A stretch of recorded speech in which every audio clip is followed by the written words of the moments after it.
이게 코스닥 2000년부터 현재까지의 급등과 급락의 역사입니다, 여러분. 요게 닷컴버블 때의 폭락이고요. 그다음에 요게 2008년 때의 폭락. 지금이 커버했는데 여러분 퍼센트는 별로 안 됩니다, 여러분. 퍼센트는 별로 안 돼요. 그리고 의외로 2002년도 때 900대에서 400대까지 50% 넘게 떨어진 때도 있었고요.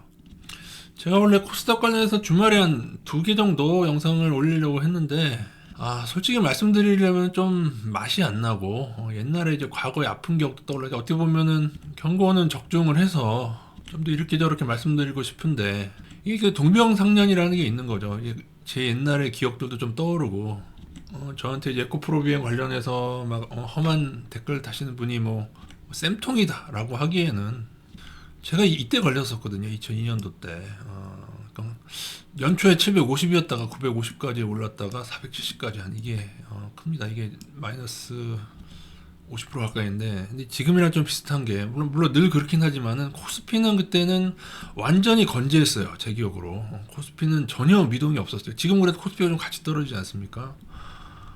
그래서 그냥 적어놨던 거를 그냥 대략만 설명드리면서 마치겠습니다. 그냥 뭐 나중에 뭐 기회 되면 말하고 여러분 여러분이 당한 고통이 여러분의 그 선조라고 해야 되나요?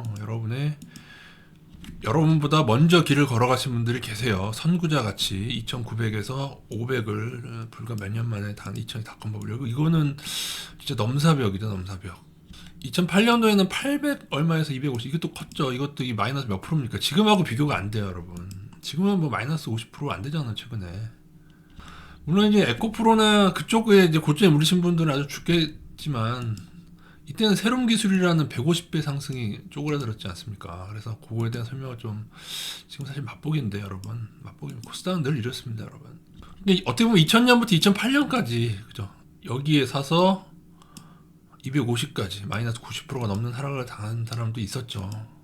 불과 8년 동안. 이게 여러분 반등이 화려했던 때가 이때가 엄청 화려했거든요. 지금의 나스닥처럼 반등을 많이 하고 올랐던 놈이 건재하다고 해서 절대로 방심하면 안 됩니다. 지금의 나스닥보다 훨씬 더 한 3번가량을 끌어올렸어요.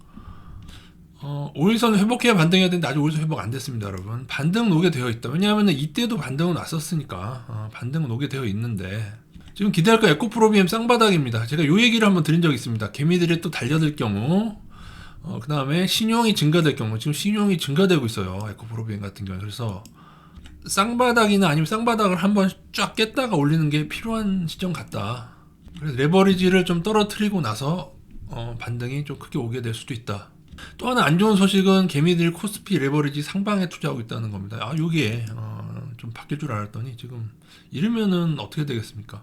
요런 게 이어진다면은 지금 코스닥 인버스를 손절하고 레버리지 상방에 지금 바꾸고 있거든요. 요게 좀 꽤 됐습니다. 한 달 정도 됐는데 지난주도 이런 게 계속 지속이 되고 있습니다. 요렇게 돼서 지금 떨어졌으니까는 이제 좀 바뀌게 될 수도 있죠. 그거 한번 기대해 보도록 하겠고요. 일부 양적 신용 증가득이고 지금은 또 하나의 문제가 제가 볼 때는 제약주들이 많이 빠그라드는 거. 작전은 이제 작전 3번 했지 않습니까? 15년, 18년, 20년 돌아가면서 했는데 그 이제 세 번째 마지막에 작전한 애들이 완전히 빠그라드는 구간. 센트럴 헬스케어나 이런 애들 말하는 겁니다. 알테오젠 이런 애들도 그렇고 SK 바이오 그런 애들, 삼성 바이오도 이제 시작되는 것 같고요. 이게 빠그라들 경우에는 양극재가 버티거나 올라도 코스닥이 재미가 없을 수가 있습니다.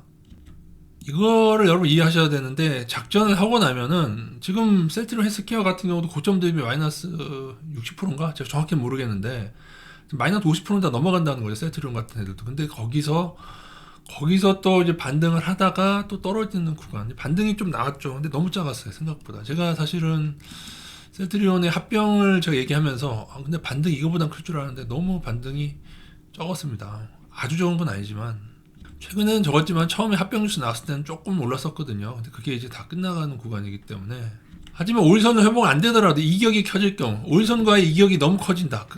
약간 급락 패턴이제 급락할 경우에는 화들짝 5일선 회복 안 돼도 급반등 하기도 한다.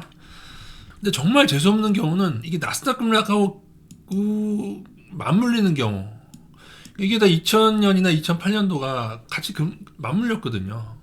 나스닥 급락하고 나스닥보다 더 많이 떨어졌죠. 2008년도에는. 2000년도에는 나스닥하고 코스닥하고 같이 작전이 들어가가지고 둘 다 개차반이 됐었고, 코스닥이 이렇게 된 이유는 하나입니다. 개미들이 너무 선호합니다. 그리고 또 하나는 코스닥이 급등을 했기 때문에, 다시요, 나스닥이든 코스닥이든 급등을 했기 때문에 나중에 급락할 겁니다. 지금의 코스닥 레벨은 사실은 2차 전지하고 제약주만 빼면은 걱정하실 거 사실 없어요. 뭐 일부 엔터랑 또 이제 곳곳에 적자인 애들이 있는데, 적자만 제외한다면은 걱정하실 거 없이 저평가 애들도 많은데, 나스닥 기술주는 전반적으로 버블 레벨이 더 심하다는 거죠. 코스닥 나스닥 비교했을 때 한 5년 후 10년 후는 나스닥이 훨씬 더 개차반이 나 있을 거고 지금보다.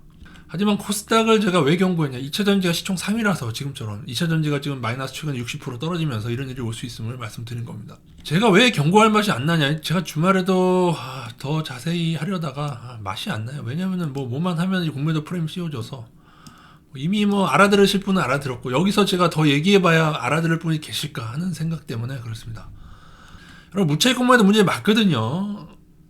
구분하셔야 돼요. 차입 공매도, 정상적인 공매도와 무차익 공매도는 얘네는 금방 없어져 버립니다. 그리고 지수를 움직일 때 쓰이는 거고, 지금 현 양극재는 무차입이 아니라 차입 공매도로 정상적인 공매도이기 때문에 반드시 조심해야 되는데, 이거에 대한 얘기를 제가 여러 번 드렸지만 나중에 한번 더 드리도록 하겠습니다. 니들 쌤통이다. 내 에코프로비엠의 경고에 그렇게 얘기하더니 니들 쌤통이라고 하기에는, 그리고 너 니들 진짜 바보 같다고 하기에는, 이번에는 배터리 아저씨를 동조한 수많은 유튜버가 있기 때문에 속을 수밖에 없어요. 저는 이걸 알고 있습니다.